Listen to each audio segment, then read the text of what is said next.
नन्निया जिंदाबाद नरे नन्निया है जिंदाबाद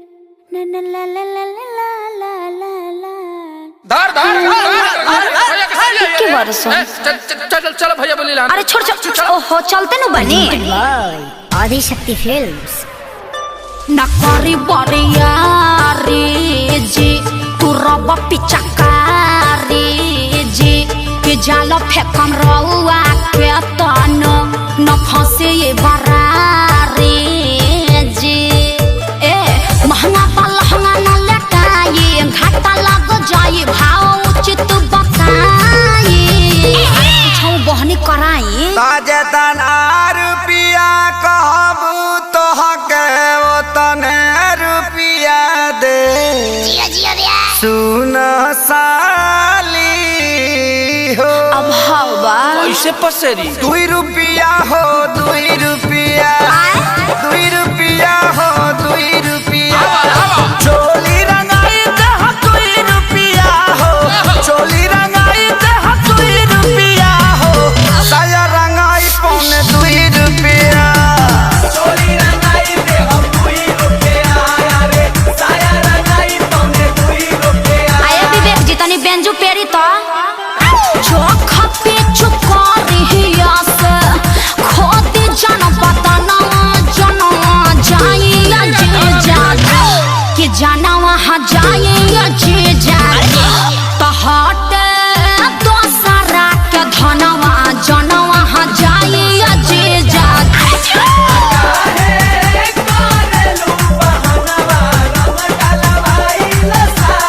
Come on ओह या हाय रे टके जवानी हजेजो अतना मोलाई करवाए हजारा 2000 तक कुछाओ नइखे लाखों में हम बतियाए ना अरे नहीं करो ना चिन्हिया रंग सरे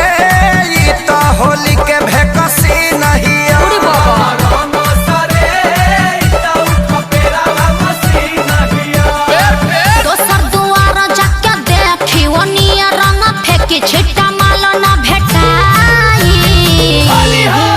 अरे कहता आधा काठा लिख दे हबखे अरे पूरा लिख दे बाकी डालब भर पे आरी खेत बेचवा बनबो का ब्यास तो तहार का जाता 2 रुपया हो 2 रुपया फिर उहे बात 2 रुपया हो 2 रुपया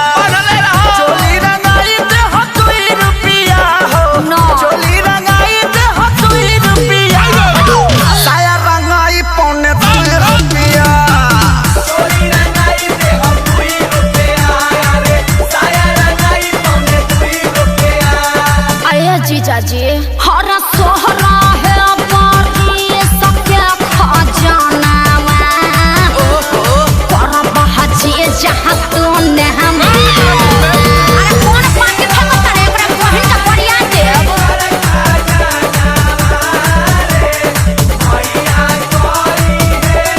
अरे पंजर के सार का हो बिना सिक के झाड़ू सुन ले बानी बिगहा के बिगहा राउर जोत जोताला जी बजट कुछाऊ बढ़ाई जीजा तबे रंगाई उच खाला जी खाली पैसा पैसा तू कइले बारू सुन साली हमारा अभिले ना कुछ रंगवइले बारू साली हमारा कोई किस्म से नाच खइले घेरा खइबा लोग अखिलेश खेसारी न पोल्हाई आकाश श्याम के बोलाई रंगाई आई हर तबला लगा गुरु का मजा दिहन अरे जुगु जुगु जिया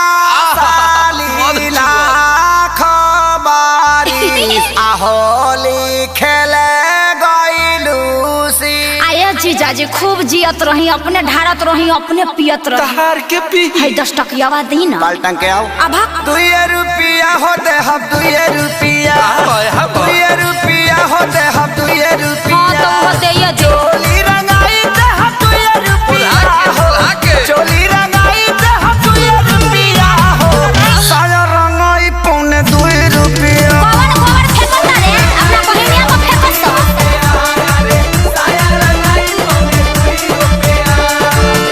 लहई चरनिया चोली किन के राज कर अपना हिट मशीन जीजा जी पर नाज कर।